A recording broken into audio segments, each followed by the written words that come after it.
नमस्कार साथियों, आज हम बात करेंगे वर्ल्ड ज्योग्राफी के कुछ इंपॉर्टेंट फैक्ट के बारे में। जैसे यहाँ आप देख रहे हैं, एक पुच्छल तारा जो है 76 वर्ष के बाद दिखता है। यहाँ से क्वेश्चन यदि आपसे पूछा जाए, यहाँ पे एक प्रश्न दिया जाता है पेपर में, लास्ट टाइम जो पुच्छल तारा है वो 1986 में दिखा था। कहना क्या चाह रहा है, एक पुच्छल तारा जो है वो 76 वर्ष के बाद दिखता है।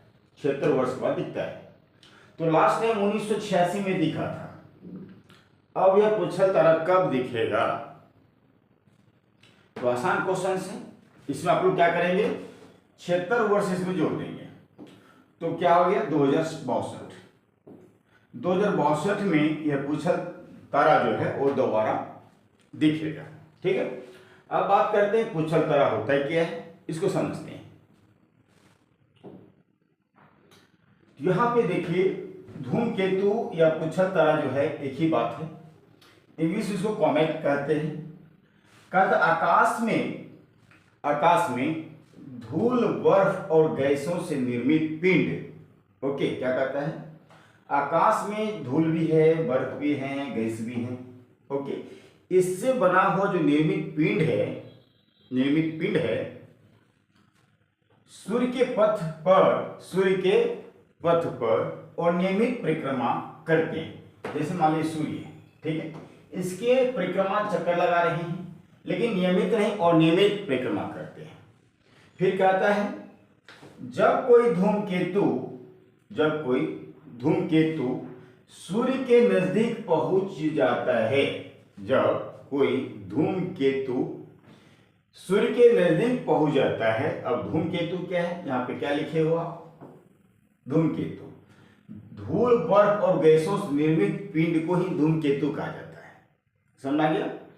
कहता है जब कोई धूमकेतु सूर्य के नजदीक पहुंच जाता है तो गर्म होने के बाद, बात सही, जब कोई भी पिंड सूर्य के नियरेस्ट पहुंचेगा तो स्वाभाविक बात वो गर्म होंगे, राइट। कहता है गर्म होने के बाद उनसे गैसों की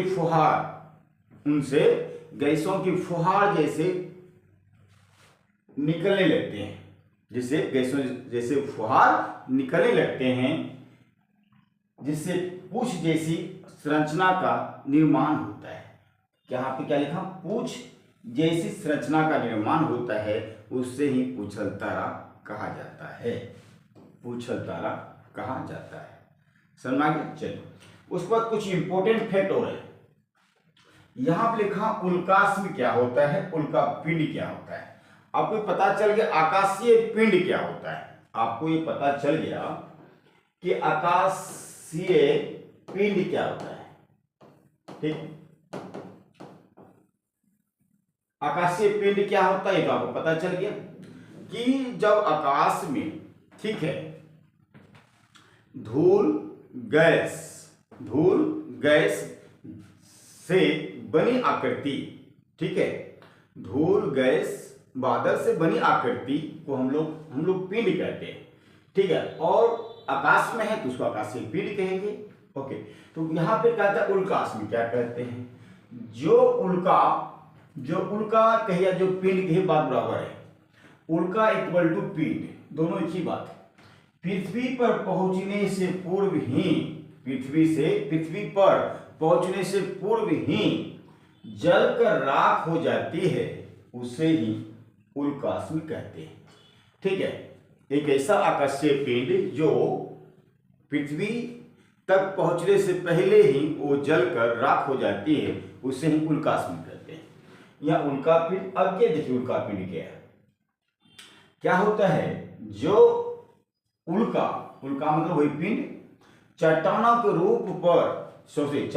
रूप में पृथ्वी पर आकर गिरती है, उसे ही उल्का पिंड कहते हैं। समझ आइए? जो उल्का, देखिए यहां पे मैंने ऑलरेडी पहले डिस्क्रिप्शन दिया था। देखिए,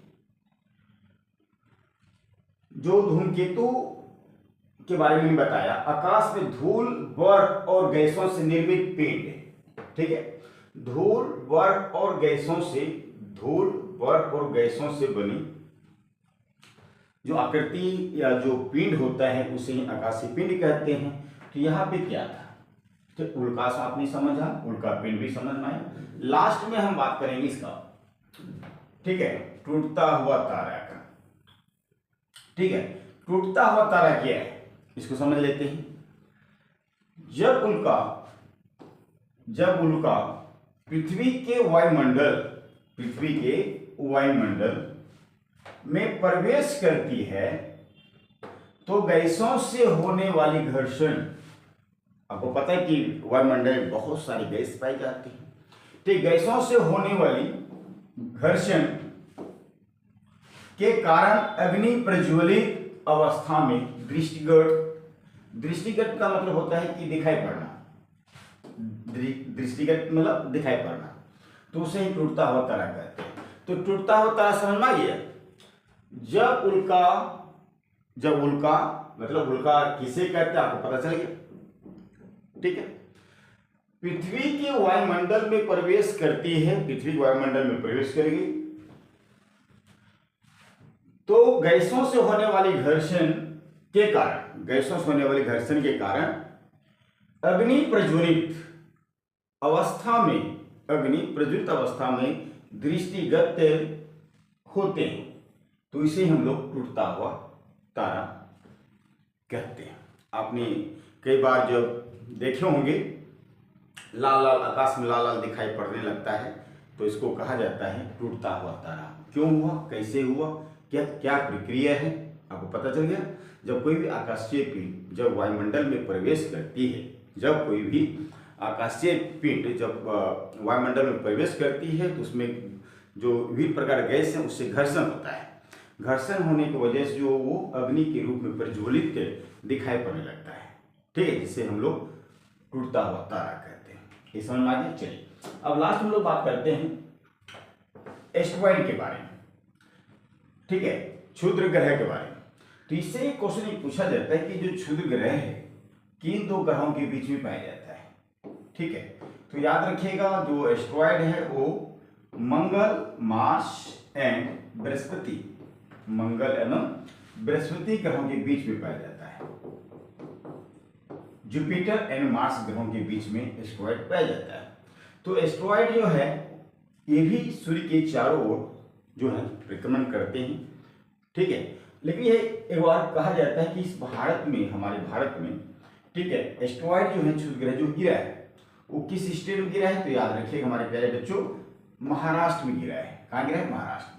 इस एस्टेरॉयड गिरने से, क्षुद्र ग्रह गिरने से महाराष्ट्र में एक झील का निर्माण हुआ है जिसका नाम है लोनार झील। ठीक है, चलिए ये था आपका एस्टेरॉयड, याद रहेगा। चलिए अब हम लोगों ने क्या क्या देखा, टूटता हुआ तारा के बारे में चर्चा किया मैंने, उसके बाद उल्काश और उल्का पिंड भी पता चल गया आपको।